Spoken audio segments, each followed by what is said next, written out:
Man, we got a special guest, man, the one, the only, him himself, Emmitt Dupree in the Billy. Dreads on long though. Crazy. What's the word, Emmitt? Man, how y'all doing? Man, blessed, feeling good. Blessed to have you as well, man. It's an honor. We appreciate you. Grateful to be here with y'all, man. Thank y'all. How you feeling, man? I'm blessed, man. I'm blessed. I'm grinding. It don't stop. Everything mental health good, family good? Yep, family good, boys growing. Man, I can't ask for nothing else. Absolutely. Absolutely. That's the life. That's the dream right there. Absolutely. That's the dream. So what's up with you, man? What you been up to lately? I know we got a lot to talk about, some stuff coming up, but what have you got? What have you been up to lately? Lately, I just been making records, really. Like just staying in the studio and building my arsenal, like, cause it's cool to be like a great artist and whatnot, but I just got my lens, like I got a new lens for my camera. You know, I've been like doing mixing, mastering. I just been trying to do it all, like become totally efficient. You know, that's really what I've been working on lately. Fire. Yeah, I got into a lot of shit when I was an artist, and that led me into other avenues to make money for my family. But yeah, that's so you're getting into that. Well, I know that you kind of do a lot of your photos and stuff for your cover art, like for your stay in your lane, or not stay in your lane, but you pick your lane for that one. You I know you shot the cover for that one, but so are you getting into shooting videos for yourself? Or are you gonna shoot your own videos? Yeah, I'm gonna start. I just dropped just like a quick little performance of this acoustic song I didn't make this last one, and yeah, it was my lens. It was just like a standstill, but I'm gonna get into it. And I just know what I like to see, like even with like the music, just know what I like to hear, what I want to hear, so on and so forth. So I definitely got to get into it when I just so I can express myself like completely. Yeah. I've always taken, from what I can see on the outside looking in, I've always taken you as somebody that's very particular, very intentional. Am I tripping or are you delaying? I'm not sure, but very intentional with everything that you do, how you present yourself. A lot of I see like your color schemes seem super intentional, from the matching everything. Everything's pressed up nice. Like what is your mind state with that, as far as like how you present yourself and your brand? I just think it's important, like, you know, like every single time you present yourself, what you're presenting, whether like you build in a certain world, you know, like I just think it all has to do with how good you sell it, like how good what you create and what people feel they in, you know, like the colors, they got to do with the sound, they got to do with the audio, got to do with the video, got to do with the trailers, they got to do with even the tweets you make, you know what I mean, when it comes down to around the time you drop it, you know, even that can have to do with what you're doing, you know, because you're a business, you're a brand, you know, every moment really. I noticed a lot of artists have a lot of hands on that touch their product, that touch the product before it hits the streets. But you seem like you kind of minimize the hands that touch everything, as far as writing, producing, recording, artwork, things like that. Is that something that you do intentionally? Yeah, I do my best to just become the skill myself. And then I could execute the best way I know how. Because I could tell somebody, you know, hey, let's do this or do this, let's go this direction. But a lot of times we doing re-edits, you know what I mean, so on and so forth. And shout out to those people, you know what I'm saying, because they hardworking individuals, you know, like dealing with me. But yeah, I definitely like to become the skill if I can. Is that from a sense of like you don't like to work with a lot of people, or you just know what you want and feel like you can do it better yourself? I just know what I want, you know, really. And also when it comes down to people, I am like pretty like weary with energy. So if it's not directly like, I know this is love, I know this is good, okay, you know, we about to get on here and do good business. Oh, shit. I don't really involve myself in it like that. I don't even try to look that direction, you know. Shit, I feel Corey that. Corey says that a lot as well. I know Yeah, Corey always tells me that shit. that's my mantra. Yeah, energy is everything, man. Right. That's right. I have a question for you, bro. Mm-hmm. You say I like how you said you're at you're to the grind now, right? Because that's the part that broke me. I'm not gonna lie, the grind is a motherfucker, especially with life. Yeah. And then one thing you said is your boys is growing and everything, and that's awesome. Like you're able to balance that. So I'm assuming you got a good support system with you for you and everything. With all that, are you more in love with the music now, or are you more in love with the grind itself? Because that's a real question. Like, what are you more in tune with? Is it the music aspect? And when I say grind, I mean the business, the relationships, the energy, all that encompassed. Right. I would have to say still the music. Mm, Because like, yeah, the business portion is the part that I have to push myself to do. Like, mm-hmm, all of the organization and the way it has to be and the mix, get it like this, supposed to sound like this. My best suit, my strength is my raw talent. mm-hmm, So getting up and going to work 9 to 5 to have money, to put money into the art, to yeah. stay productive. That's definitely the hard part for me. Mm, That's okay. but we get it Have you done. have you seen since I've always known you for your music. I've always thought you were dope. You know what I mean? Like extremely talented. But this is cool learning a different aspect of you. With that grind, is it more? Have you noticed? I wouldn't say like. Have you noticed relationships change, whether for the better, for the worse? Mm-hmm. With that, like new opportunities, closed opportunities. What are you experiencing now that you're finding yourself going like super independent, straight route? I'm about to get this. Like, what do you see the changes? Many places, many individuals, what I'm saying? Like when things were like pushing on like what seemed like a mainstream level, Hmm. obviously things were like much more active, easy, access was easy, Hmm. stuff like that. Yeah, and it has changed. It has changed since me like, doing my thing again back to like the shit, the grind, what I'm saying? The Hmm. groundwork, back to the groundwork. But it don't stop none. Like I know how it happens like that. It's just like the roller coaster. Like when they go down, certain people go down. When they go back up, them people back around. But you just remember what it is, and you Yeah. move you move accordingly because you know what you about to do. Like, Hmm. I like that. Okay.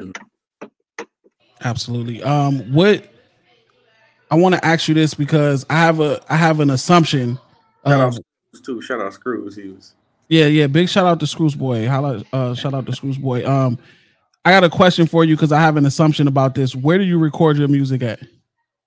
at my place. Talk your shit. I assume that I assume that you record your music at home. There's certain artists that I don't know if you feel the same way, Corey, but there's certain artists that you get a feeling that they don't go into the outside world to record their music, like they record it inside of their world rather. You know what I mean? I don't think it's necessarily in the sound. I think it's more No, not in the sound of the music. okay. The Okay. how and not to talk about you like you're not here, Emmitt, but for Mm-hmm. you as example, Dobie Dobe's one of the people as well that you kind of feel like they like the type of person they are that they focus on their honing their craft inside. Absolutely. I think it's what we're hearing when we hear that is the elimination of a hindrance. Because as much as we like to go to the studio and we like to be with the engineer, and the engineer may do some crazy ass shit, but that's money out your pocket. That's time to travel to get there. That's time to prepare before you get there, or if you want to waste time and create while you're in the studio. It's all Yeah. a hindrance. So shout out to my engineers. But if what I'm starting to learn, which I've learned extremely late, but I'm glad I'm switching over to this side of the game. Excuse my text. Um, that there's when you're able to do all like he's doing his own videos, his own clips, his own recording, it makes him mastering. When you're doing that yourself, it creates a different whole ether of creativity, right? Mm-hmm. When you're in the studio doing all of that, man, it's like I'm feeding you, bro. There's still that weight of I'm feeding you to give myself an opportunity. Like once you eliminate those middlemen, I feel like you make shit like Emmitt, you make shit like Dobie. I'm trying to think of some others, but that's, you know, you said that recently, so that's what's on my head. But like, you just hear the difference, bro. Like, people want to play that mainstream role as an independent artist so much and don't realize the hurdles and obstacles they put in front of themselves. When just go the full indie route, man. So yeah. And some people like that. Some artists like to go and make a show of it, invite 13 homies to the studio, you know, write the females, you know, to the studio, everything. That's another question I would have asked you too, but you record at home. You know, a lot of people ask this, might be a generic question, but I think it's important for when you ask in different types of artists, like what's the studio pack? Like, what do you need to get in the zone to go ahead and record your music? But I would imagine, because I know when I used to record at home before I realized I was trash at engineering, that you know, I record, you know, pajamas, wake up in the morning, ain't brushed my teeth yet. Like, well, I've got an idea, I'm finna throw it on wax. So, do you have like a mood that you have to get into to really get into your bag? Now that I'm a father, I do have to get into a mood sometimes. You know, like sometimes I gotta like with my kids, you know, with their mom or something like that, it's a little easier. Like, it's quiet. You know, I can kind of just get the thought process started. Because sometimes I just need like just a little bit of quiet. You know what I'm saying? And but other than that, man, I just have my weed. You know what I'm saying? And I usually already have my ideas executed because I like to write before I even start recording. You know, just so I can be efficient, knock it out, get it done, and have me a rough version at least by the time I'm done. And yeah, I just get right to it, and it's just easy. Like, it's accessible, you know. It's right there, you know. And I've saved so much money from sessions I would have spent bread on to just you know, and gas and so on and so forth. Like you were saying, Corey, you know what I'm saying? It's much more efficient. Absolutely. I'm just gonna ask. Well, actually, I'm gonna save that question for a second. Okay. I want to talk about a record that's maybe 1A or 1B, my favorite records that you put out. Class Clown. Okay. Class Clown is my shit. It's a Caps and Crowns classic. We play it. We start the show with it a lot, you know, periodically. I want you to tell me about that song, what came into making that song, and how you chose the production for it and everything.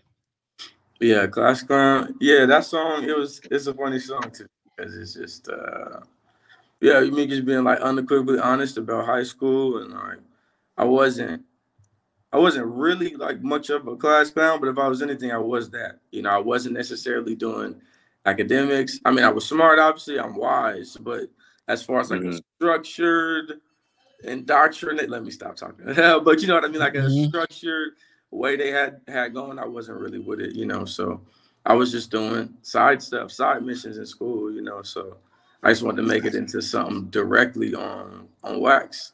And at first it was a lot more goofy. Like, the beat was like, I can't even explain it. It was just like super playful, you know what I'm saying? But after like a year or two of me playing it, because I be wine testing my music, you know what I'm saying? I gotta let it grow sometimes, you know what I mean? But after a year or two, I literally was like, man, I want to change this. And I'm glad I didn't drop it, because I was like, man, I shouldn't have dropped this, you know. But I found something that was a little more mature. It was still upbeat.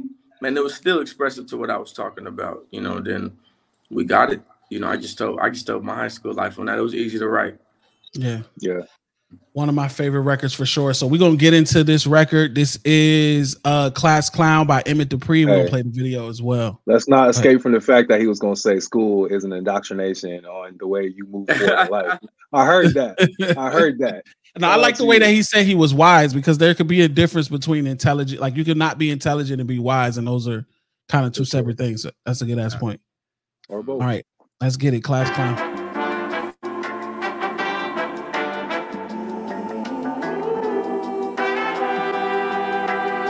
And it go like this.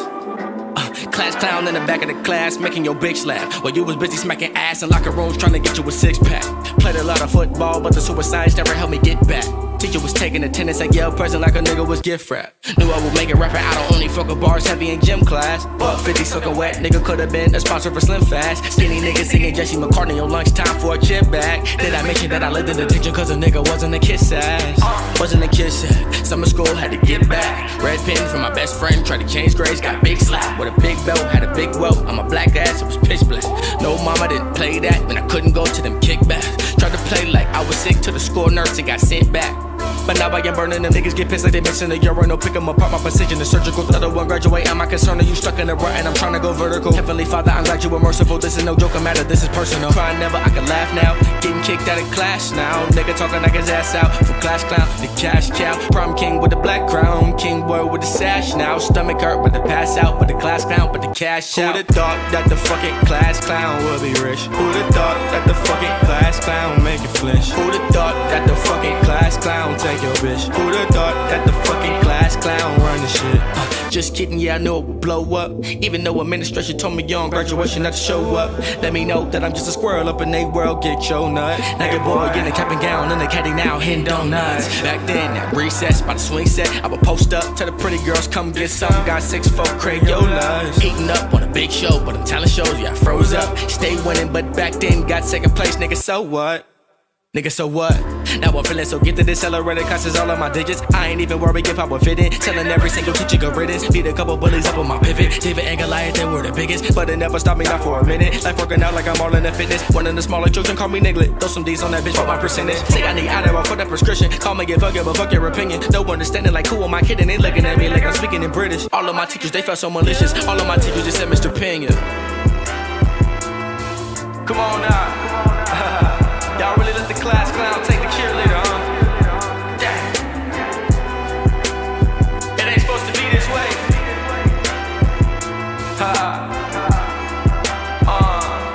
That's it.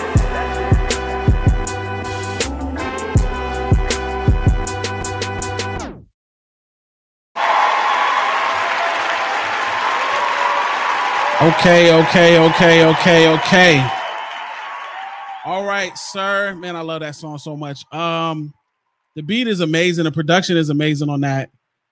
It really matches. I feel like it really matches the where you went in the direction of the song. Like it sounds like a celebratory beat. Like you definitely graduated. Like, you know what I'm saying, your accomplished type beat.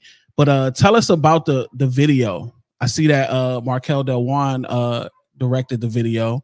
Yeah. Amazing artist. He's a dope creative talent as well himself. But tell us a little bit about the video and how y'all structured this.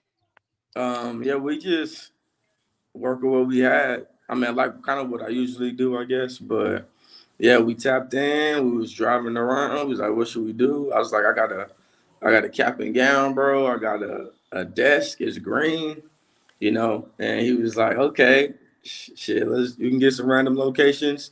And we pulled up to one of the places he was at school at the time.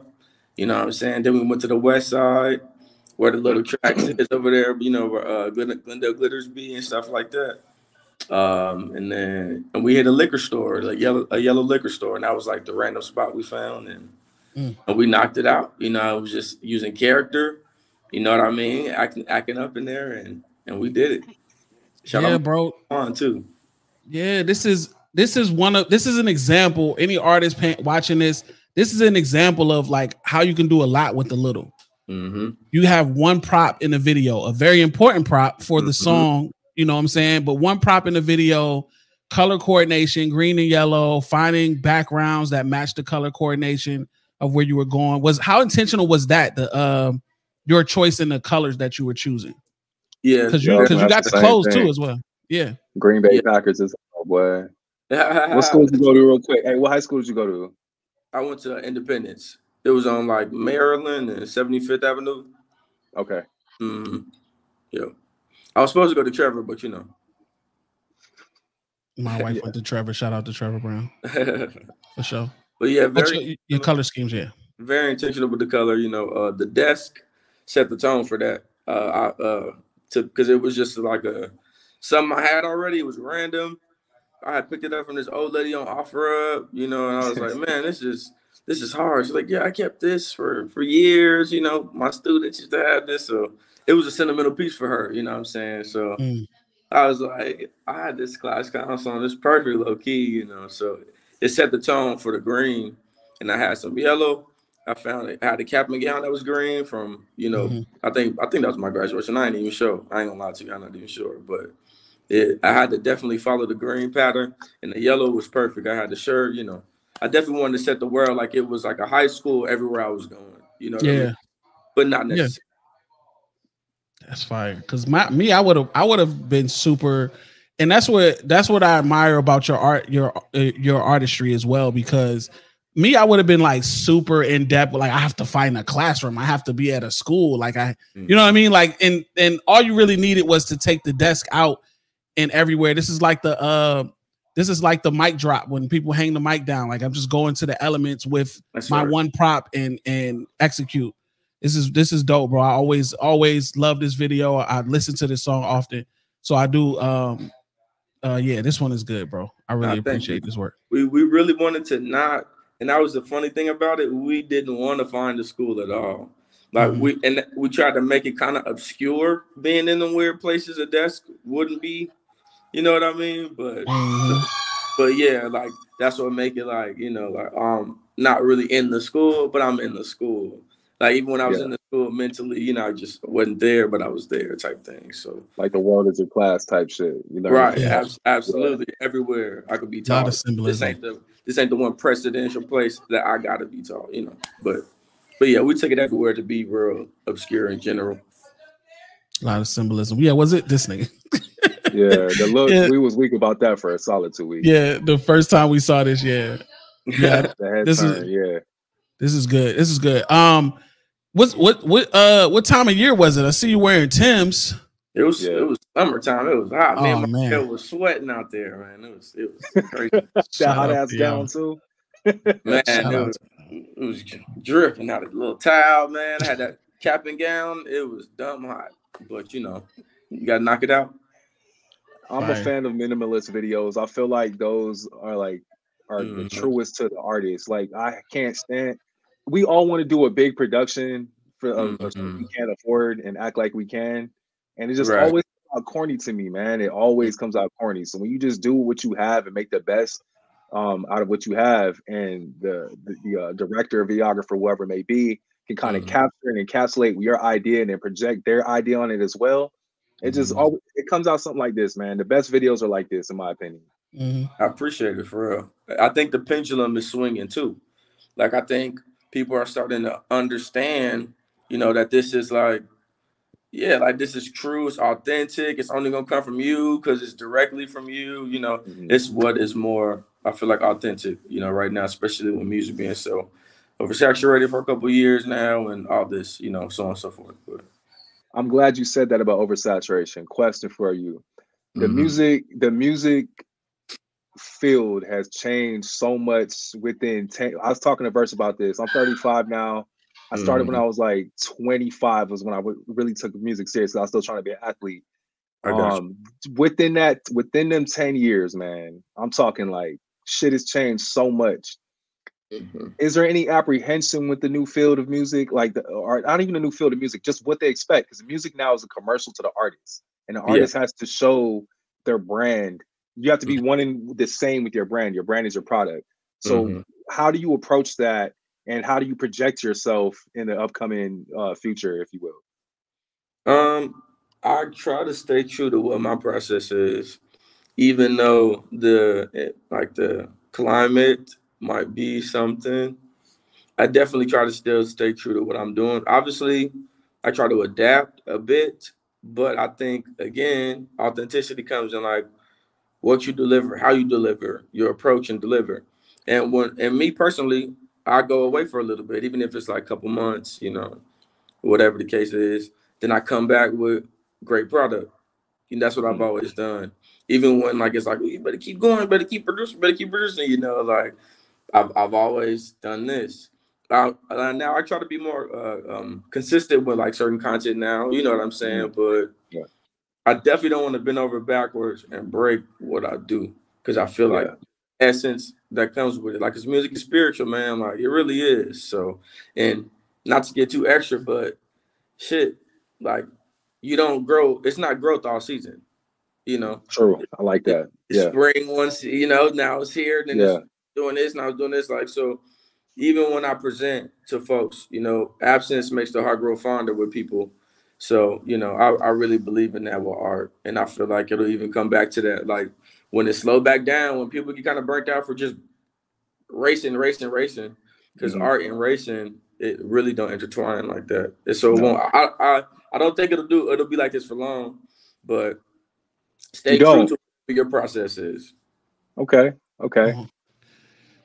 While you're speaking on slowing down, taking a step back, not overproducing, and over releasing music, you know, and a lot of people in the industry have been dropping dimes for the independent artists, especially when it comes to how you get a hit record. You know what I'm saying? And how long it takes to work a hit record and stuff like that. And release music, but like when you know you got one, you know what I'm saying? You gotta push that record and you gotta keep pushing it. People like LMA have admitted that Boot Up was 2 years old when it finally took off. T-Pain, same way, admitted songs were years old before they took off. Bringing that to you though, Hours Make Hours. When did you know that record was a fucking slapper, bro? Honestly, I didn't like, I mean, it was hard to me. Yeah. You know, but I was anticipating other records, you know. You know what I mean, in my arsenal and stuff like that.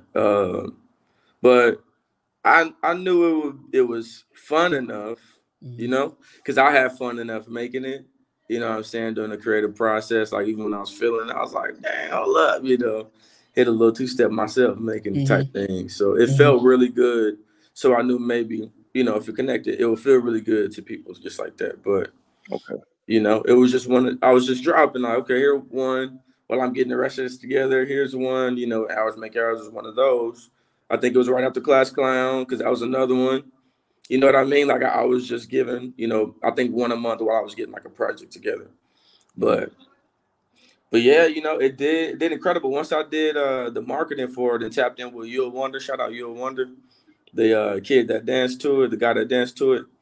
I mean, once he posted it, that was it. Because I mean, the source picked it up, then Ebro, then that person, this person. Then I was getting hit by Brayon, you know, labels, individuals who knew people, you know, so on and so forth, you know. So after the marketing is when, to me, it really took off. Because the first month, I didn't do anything. I did my regular process. I dropped it, cover art, so on and so forth.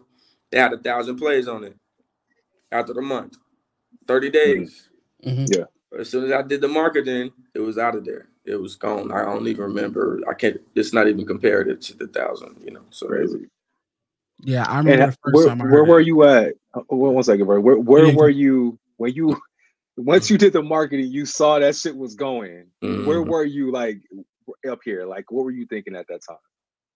Were you thinking like, oh shit, it's over, or were you like, oh damn, we in the door now? Like, where were you at? I know this is like a long game. So it wasn't a bad feeling, but I was like, whoa, this song is working, you know, and because I'm anticipating other songs, like I'm saying, you know, so I'm like, okay, you know, like I might have to lean a little more into this, you know. That's kind of where my head was, because it's a long game, you know, and you don't want to be known as like that one song, which it's great. Like you can't really stop your potential. You know what I mean? Like you don't really got to cap on it like that, especially once you get out there. You don't, you know, you don't control that. So I was blessed. I was grateful, but I was just like, okay, let me start writing a little bit like this. Let me start doing this a little bit, you know. So I did, you know, transform as an artist once that was blowing up. Yeah, see, that's all I wanted to know. Did it persuade you to change your style up a little bit to appease that type of sound? Okay, for sure. Yeah, and I've had the sound before. That's the thing. Like it didn't really change me necessarily, but it made me lean more into what I was doing. I got this song called Lullaby, dropped like a long time ago. It's on SoundCloud. I'm gonna redo it and drop it. But you know, I was doing little dancier stuff back then as well when I was strictly R&B. I just began rapping, you know what I mean? And that's when, you know, it was getting a little, I guess, more confusing to really get like a middle ground. Yeah. Okay. Have you gotten tired of it yet? Do you want people to move on from Hours Make Hours? Like, bro, I got new shit, man. Got new packs. It don't stop none. We're gonna keep pushing. We're gonna keep pushing. Cause I mean, honestly, if I keep pushing it, it can keep going. Mm-hmm. What happened was just a preview. It was foreshadowing of what could happen with the record. You know, that's it. You know what I mean? Like that's what I take it as. It was foreshadowing for me. It wasn't like this. Whoa, because 2 mil is great, but that's 2 mil only. That's still like, crazy. And I'm grateful, and I'm grateful. All praise to the Heavenly Father. All praise to the people that push me, my tribe, my folks, y'all, everybody that support unapologetically. You feel me? But yeah, it can go. It got more legs. You know, I guess is my point. So I'm gonna keep pushing, but I'm gonna keep dropping new stuff. Like I got so much more new stuff coming this year, but. Yeah, that's gonna keep being posted. You know, it don't stop. We could congregate 90% of the artists that we're aware of, including ourselves, in their entire catalog, and they not hitting 500,000 real plays. 2 mil is a commendable. That's insane, amazing. Bro. Good shit. The video is at 680. Yep, 680K. Yep. Mm-hmm. I mean, videos at 680. Yeah, bro. I'm really glad that you have that mind state, that you have that vision to kind of keep pushing it. Definitely with an independent artist that don't have like management or direction or just a goal mindset state. They ready to move on to the next record and be like, oh, y'all like this one, y'all gonna like the next one. Like, no, we like that one. We like that one. Like, let's have that one in the world. You know, while you know, a lot of artists forget that, you know, when you're at the independent level or the local level, for some artists, the world hasn't heard your record yet. So they still need to be introduced to your record. And I think it's dope because a lot of people would literally rest on the laurels of what that record has done for you already. They would be like, bro, come on, man. I'm tired of Arizona, man. I'm out of, you know what I'm saying? I'm bigger than all of you niggas. And that's one thing that we'll talk about that a little later. But I want to get into the record. Hours Make Hours. This is the video, which is a super artistic video as well. And a great song, a great record, y'all. Stay tapped in. This is Hours Make Hours, Emmitt Dupree. Damn, son. I'm trying to show you just what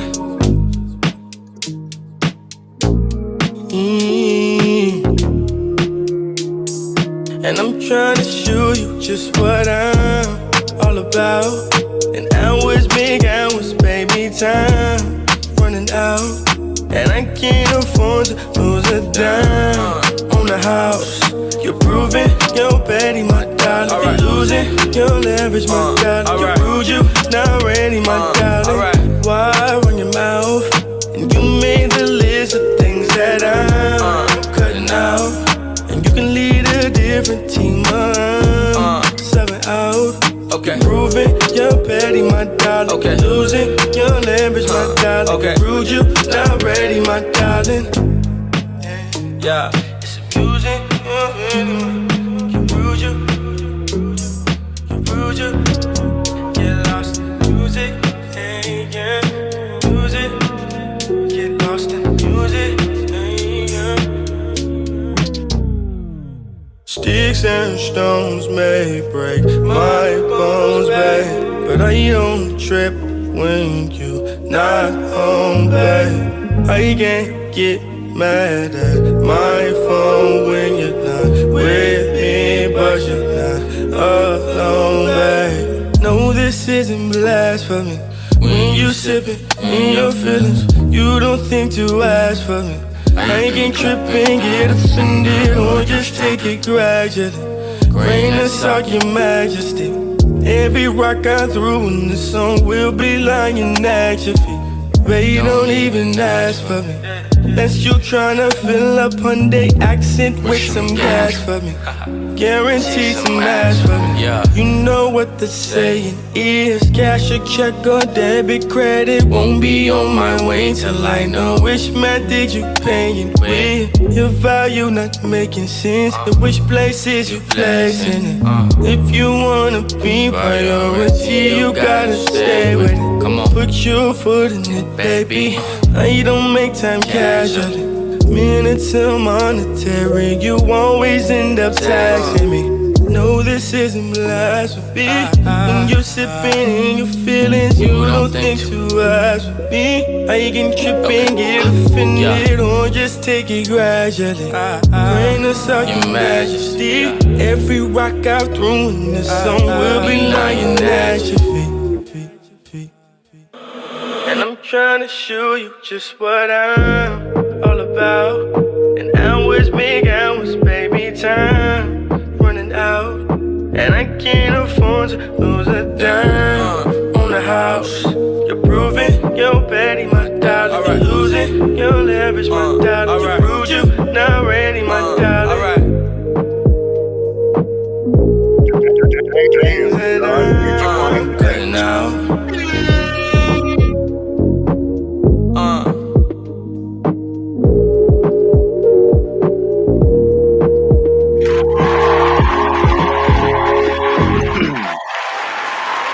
That's the first time I've seen that video.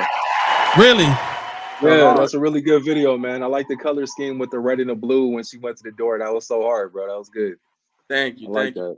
She was one shade, I was a shade, you know, so on and so forth, you know. So yeah, that was fire, man. I know you can get into an hour-long bag about what went into that video creatively. That was a lot. Who filmed that? Who shot and edited that one? My guy Ian QB. His name is Q Baker. Yeah, he's fire. He's fire. He go crazy, man. He did a couple of mines. He go crazy. He's fire. He's fire. Shout out to you too for having the foresight of knowing who to go to shoot that type of video and for that artistic vision. Yeah, man, that's a fucking slapper, bro. That's a hit record. Yeah, that's a hit record, bro. Thank you. Like, I know on this platform we review thousands of songs. We reviewed over 1,000 songs last year.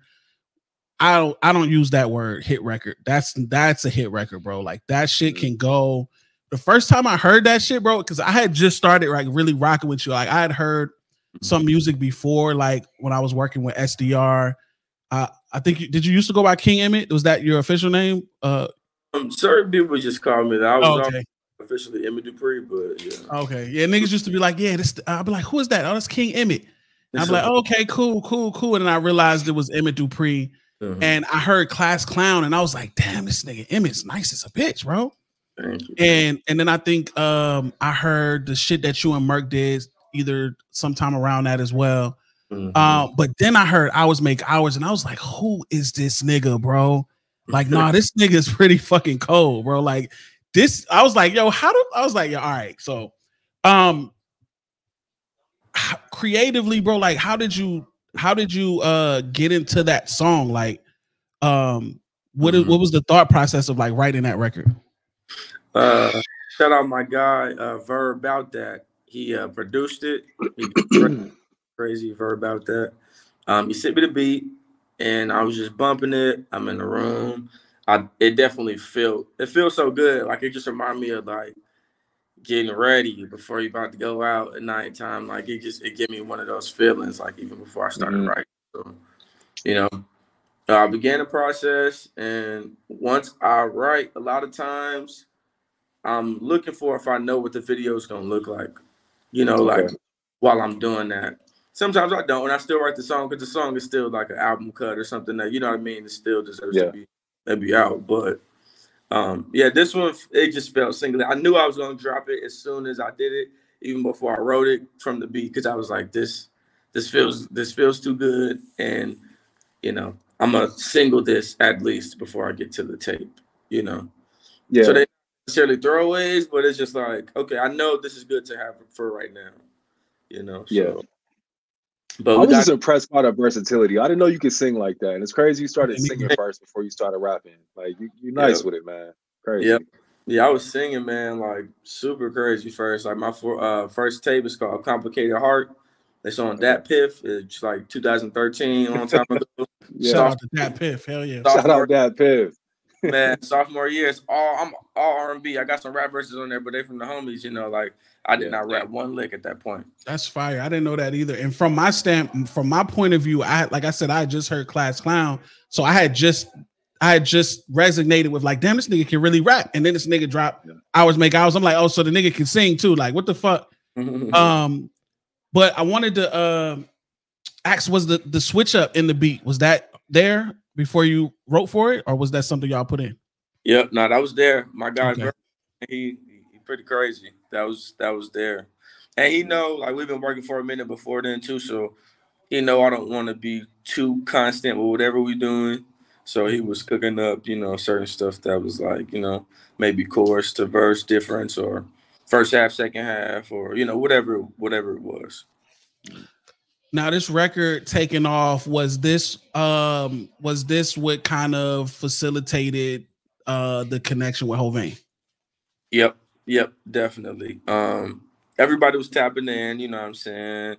Sean Peckus, we talked to Kevin Lyles, we talked to, you know, I mean, we can go, it's a lot of people, but Hovain them tapped in at that time, and I had those deals, I had like 5 deals on the table, you know, we was discussing them, and I played it, you know, as safe as I could, really.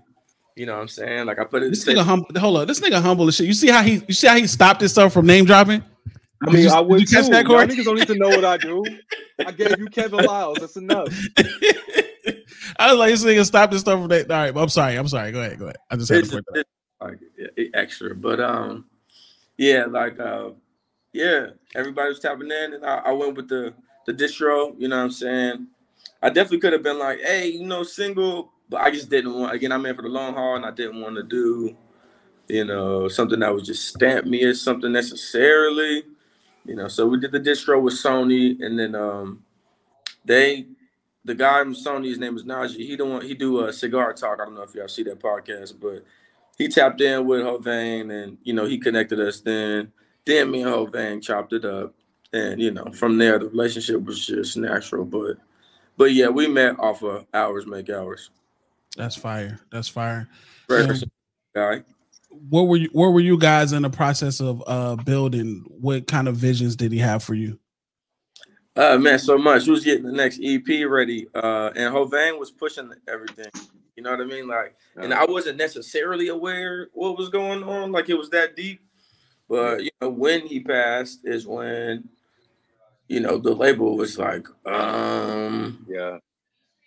you know, Hovain was the main, just to let you know, you know what I mean? And I was like, okay, you know. And Hovain was the one who got Sycamore down here. You know, he came to visit me. He met me, played them some records. He was the one that told me to keep rapping. He was like, bro, don't stop rapping, bro. Like, even if this R&B record go off, bro, don't stop rapping, because you're great. And I showed him some, you know, I was unreleased and all that, but yeah, Hovain was definitely pushing the line for that. And the Don Toliver remix is what we was working on. And I mean, I got the file. Obviously, we didn't get the clearance. Man. And Sycamore was like a part of his management team for Don Toliver, so that was all Hovain. You know. Yeah, that's a scary moment, bro. Like when you get in that door, I didn't go as far as you, but I've been in those meetings and I've been in that door, and it's all what you have, who you know, and who they know. And once any of those slip, it's back to the drawing board. Yes, but sir. I like how you're staying. You right now, you're breathing a lot of niggas let that kill energy them. into me. Like real talk, like your focus, your belief in yourself. It's very easy to start doubting yourself and to fall in that whirlpool of like, man, damn. You know what I mean? Damn. But I love the energy that you have and the outlook that you have. And I told Verse when he said he got you on this, I was like, this dude's humility is what's going to take him to the next level. Bro. It is. I fully believe in you, bro. Dang, I appreciate that, but I mean a lot, because, you know, again, man, it can be taken from you within a second. And as long as you know that, that fall ain't gonna be all that hard. You know what I mean? Like as long as you know it comes with the process, you know, and this just helped me embody that even further. But I appreciate that, bro. That give me my own feel too. You know, Respect, brother. Absolutely. Hey, right back to you. Respect. That's what's up. So RIP Hovain too, man. I definitely want to make sure we put that out there. Yeah. I was really happy when I heard that you had made that connection. I was like, yes, this nigga Emmitt about to fucking take off, nigga. It's over, nigga. But recently you went out and visited LaRussell, right? Yes, sir. Tell us a little bit. Yeah, tell us a little bit about that experience with LaRussell. How did that even happen? Man, Hovain, man, making plays beyond, you know what I'm saying? Fire. Beyond this plane, you know, but he was tapping us in when he was here. He was like, bro, you gotta tap in with him, bro, because y'all kind of got like something similar going on, content with like y'all heart, y'all spirit, you know what I mean, so on and so forth. He was like, I got something similar, I should tap in. So I was tapping in with him back then, and you know, we was sending records. I sent him a couple records. He didn't send me any records. I sent him some records. Yeah. But no, just to be clear, you know what I'm saying. But yeah, I feel it. And yeah, you know what I'm saying. We've been chopping it up since then, and it was like a year and a half. It was a while since we've been chopping it up about doing it. So we finally did it, and I finally got out there. You know, unfortunately, but still fortunately, you know, after Hovain passed. But yeah, man, it was a great vibe. The people are amazing there. His family is amazing people. I hugged him like 2-3 times because it was just like just a mutual. Like I seen them, bro. It was just like, you know, I don't know, man. Like in rest in peace, Hovain once again, bro. But it was something real spiritual, you know, to finally see him at this.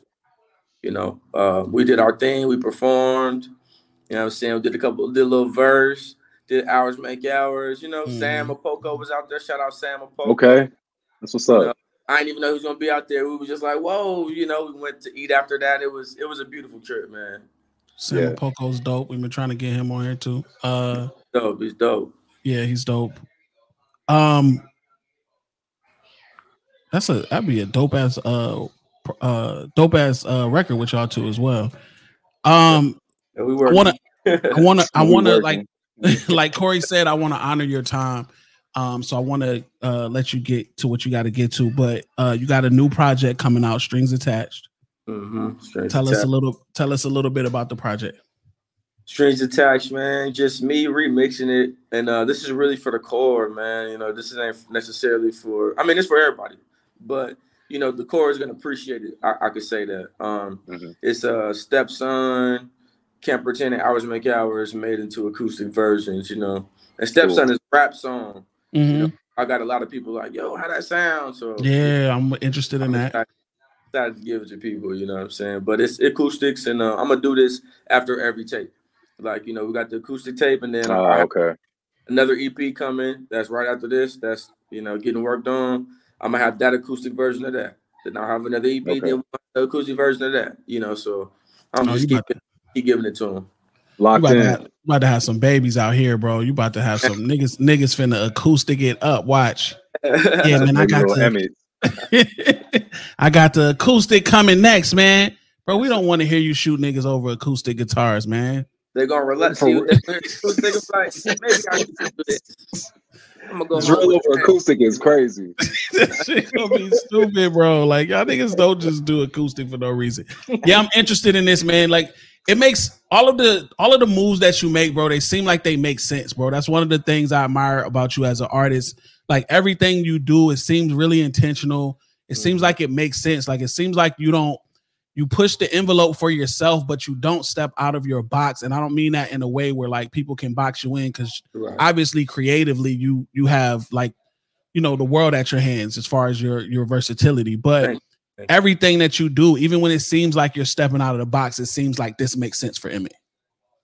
Yeah, I try to be very intentional. And funny, that's what Hours Make Hours is about.